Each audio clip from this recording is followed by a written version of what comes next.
could totally live out here. Just give me a tiny house. I'll just set it up on one of these like hills overlooking the lake, and I'll throw some chickens and some goats outside. I don't throw them, I'll just put them there.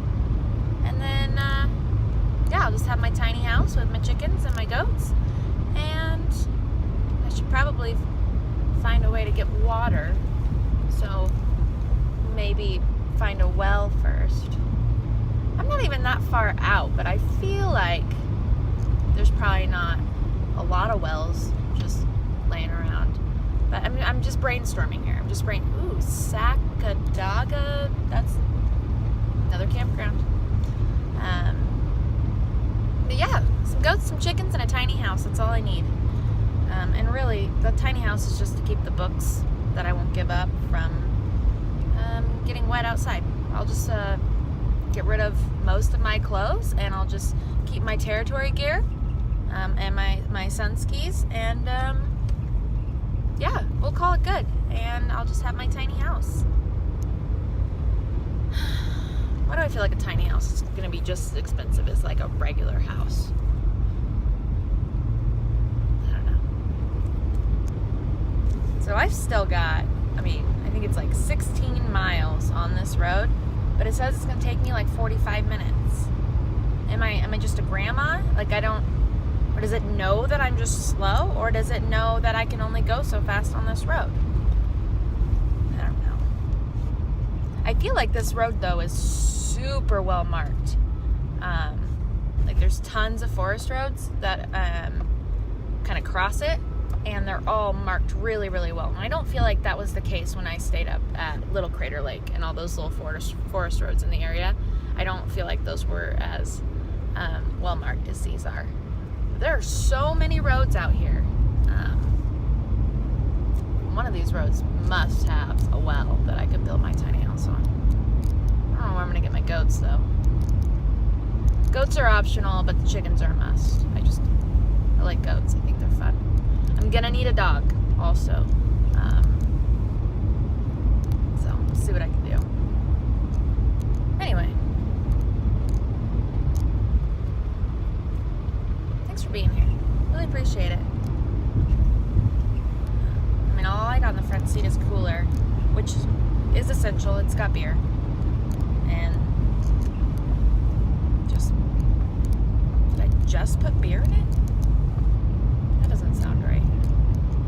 I don't know. Anyway, good talk. See you out there. I think it's really interesting that when you're like the lowest you could possibly be, it's been a really, really hard year. It's been a really, really hard 30 years. But it doesn't really seem to get easier. I think you just get better at suffering and bouncing back. But I think it's really interesting that when you were so low, like right before I was going to come out here, and I was planning this, I've probably never been so sad in my life. I've never felt so alone. And it would be really easy for everyone I know. How do I word this? It'd be really easy for the people that, quote unquote, care about me, or the people that are in my life, for them to notice that and say nothing. And 3 people in the last, I want to say, like 12 hours, let me know how important I was to them. And it's just such simple words for somebody to say that you matter, that you're not irrelevant. It's so easy for us to not let somebody know how much they mean to you. You have no idea what's going on in somebody's in their life or in their mind. People have gotten really, really good at pretending that they're okay, because that's what you do. society says you're okay, like everything's gonna be fine, everybody suffers. And one of the things that stuck with me that somebody said is everybody has pain. And I never want to discount anybody's pain because that's theirs. It's not fair to say that, it's just pain. Everybody has it. Because everybody's pain is different. Everybody's got a different story. Everybody's shoes fit a little differently.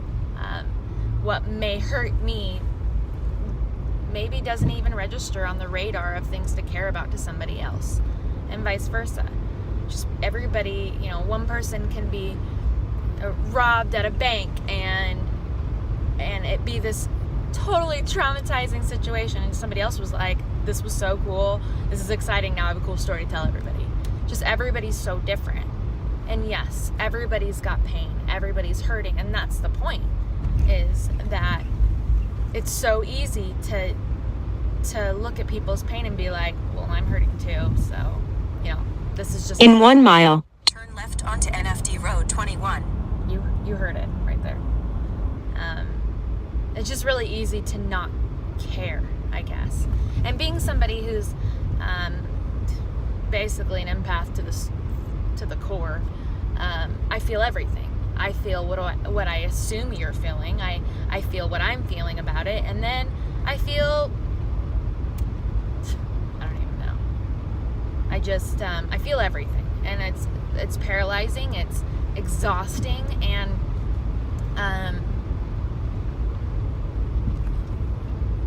I guess it's bittersweet, because as much as I can feel pain, I mean, I get the highs too. I pass a lake on the road and I have to pull over and I have to take pictures and I have to see it, and I can feel the butterflies in my stomach, and I get to feel that too. So I mean, I'll take feeling everybody's pain and my pain to the max, to have those moments of, like, other people pass by. Turn left onto NFD Road 21. Really rude for you to interrupt. But, some people pass by a lake and it means nothing to them. Some people see trees and like, meh. I think this was right, guys. I think we're getting there. In half a mile, turn left onto NFD Road 21. It's awfully rude. I think it's going to keep doing this because now it's a bunch of turns. But anyway, my point is that I have a lot of points today. It's a long drive.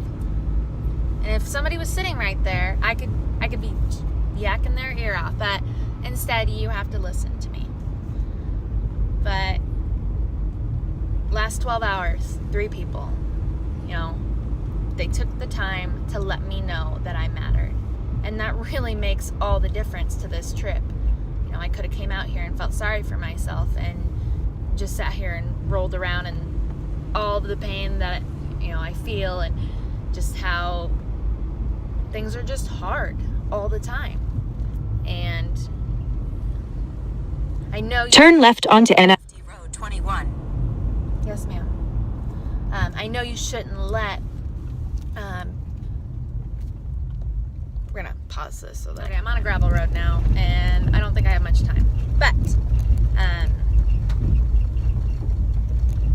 because those 3 people said something to me, and I don't know, like, if they could tell that I was hurting or they could tell that I was low. I'm sure, like, I don't hide my feelings very well. It's out for everybody to see. The more pain I'm in, the more I try to post things that are encouraging, because that's what I would want. And maybe it's just really, really obvious when I'm hurting. But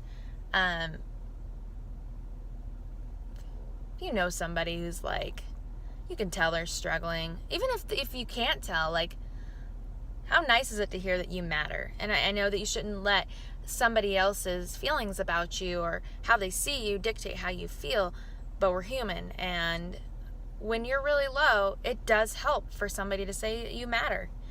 You're not irrelevant. All of this isn't for nothing. Like, we need people, we need community. And I think it's important to remember that just because we should be okay doesn't mean we are. And I don't know, like, we need each other. Like, it's, yes, everybody has pain, everybody's hurting, and that's why we need each other, because this isn't easy. And if it's easy, I think you're doing it wrong. Or maybe I am, I don't know. Anyway, that's it. Well, that was by far the worst trail I have ever been on. I said trail. I swear, I just took my car. I'm like, apparently it's the military wagon road. I don't know. And then I get through to the end of this national forest, whatever hell of a road, and hold please. I'm really angry about this. Anyway, I just came off of this road that was the worst trail I've ever been on. Like, I've ran some serious trails, and I've never ran on one that bad, and I drove it. I was freaking out all this time on this way here. I was just like, this is so beautiful. This is wonderful. I can't believe how easy this is. I'm so glad I did all the research. Fuck that. That sucked. I was like, this is how it ends. I'm gonna get stuck here. I'm gonna have to run into town, which, let me tell you, is nowhere near here. And I'm on this gravel road that will never end. This is my life now. I wanted my tiny house, so I guess my Jeep is gonna have to do, and I'm gonna have to find some goats. I don't know. Because that was horrendous. But I didn't die. So, I mean, not yet. I'm still not there. I am still on what I think is a road. But I get to the end of that terrible section, and there is a construction sign or some kind of caution sign that says road washed out. But they didn't have it on the other side where my GPS took me. So glad that sign was there. And then I flipped it off, which made me feel a little better. Anyway, I'm almost there. I'm just logging the chronicles of trying to get to this fucking lake. Sorry, that was unnecessary use of the F word. But I'm like shaking. That was really hard. And I'm pretty sure I scratched up the sides of my Jeep.